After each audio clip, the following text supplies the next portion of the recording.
আসসালামু আলাইকুম। আজকে আমরা জানব গর্ভধারণের জন্য সহবাসের নিয়মগুলো কি। অনেক দম্পতি মাসের পর মাস চেষ্টা করছেন, কিন্তু সন্তান হচ্ছে না। শুধু সহবাস করলেই তো গর্ভধারণ হবে এমনটা নয়। আসলে কিছু বৈজ্ঞানিক নিয়ম আছে যা মেনে চললে সন্তান হওয়ার সম্ভাবনা অনেক বেড়ে যায়। আজকের ভিডিওতে আমরা জানব গর্ভধারণের জন্য সহবাসের নিয়মগুলো কি। তাহলে চলুন জেনে নেওয়া যাক। সঠিক সময়ে সহবাস করা। নারীর ফার্টাইল উইন্ডো অর্থাৎ মাসিকের 11 থেকে 17 দিনের মধ্যে সময়টা গর্ভধারণের জন্য সবচেয়ে উপযুক্ত। এ সময় সহবাস করলে সম্ভাবনা সর্বাধিক থাকে।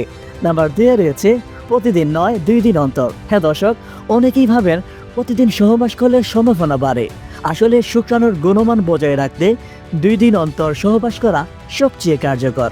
নাম্বার 3 রয়েছে সুস্থ মানসিক অবস্থা বজায় রাখা। অতিরিক্ত মানসিক চাপ, উদ্বেগ বা ভয় এসব শরীরের হরমোনের ভারসাম্য নষ্ট করে, ফলে গর্ভধারণে বাধা সৃষ্টি হয়। তাই মানসিক শান্তি খুবই জরুরি। নাম্বার 4 রয়েছে স্বাস্থ্যকর জীবনযাপন। ধূমপান, অ্যালকোহল ও অতিরিক্ত ক্যাফেইন এড়িয়ে চলতে হবে। পর্যাপ্ত ঘুম, নিয়মিত ব্যায়াম এবং সুষম খাবার খাওয়া প্রয়োজন। পুরুষদের জন্য জিঙ্ক ও ভিটামিন সি সমৃদ্ধ খাবার। নারীদের জন্য ফলিক অ্যাসিড সমৃদ্ধ খাবার খুবই উপকারী।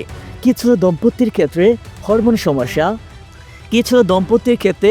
সমস্যা, পিসিওএস বা পুরুষদের শুক্রাণুর মান কম থাকলে আলাদা চিকিৎসার প্রয়োজন হতে পারে।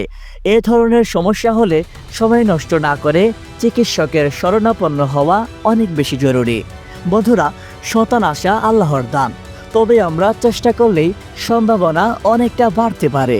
সঠিক সময়ে সহবাস, স্বাস্থ্যকর জীবনযাপন আর মানসিক শান্তি হলো গর্ভধারণের মূল চাবিকাঠি।